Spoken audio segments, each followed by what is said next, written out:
Асық ойыны қазақ халқының ұлттық ойындарының бірі. Асықты далада, алаңда ойнайды.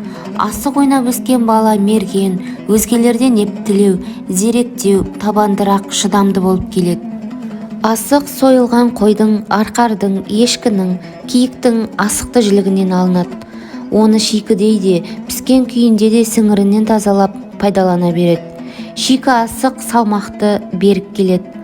Асықты кез келген жерге тастай салсаң, не тұра қалады, не жатады.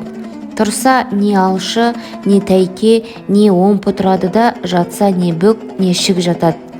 Жолында омпы тұрған асықты көрген қазақ, жолым болады екен деп, ырымдап сүйіп алып, сақтап жүрген.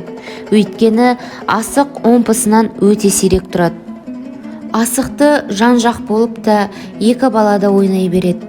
Екеуден алтауға дейінгі балалар ойынды тез бітіреді және қызғылықты болады. Балалар тым көп болса, дау көбейіп мәнін жоғалтады. Асық ойынын 3-4 жастағы баладан қарияға дейін ойнай алады және жас не жыныс айырмашылығына қарамай бір ойынға қатыса береді. Асықтың түрлері. Сақа асықтың үлкен әрі шымыр түрі. Бұл асық еркек қойдан немесе қошқартекеден алынады. Кеней көпшілік ойнауға арналған қарапайым асықтар. Шүкейт жас малдың асығы. Қойлық қойдың асығы. Ешкімек ешкінің асығы. Көктабан қорғасын құйылған салмақты сақа асық. Топай сиырдың асығы. Жабай ірі асықты айтады.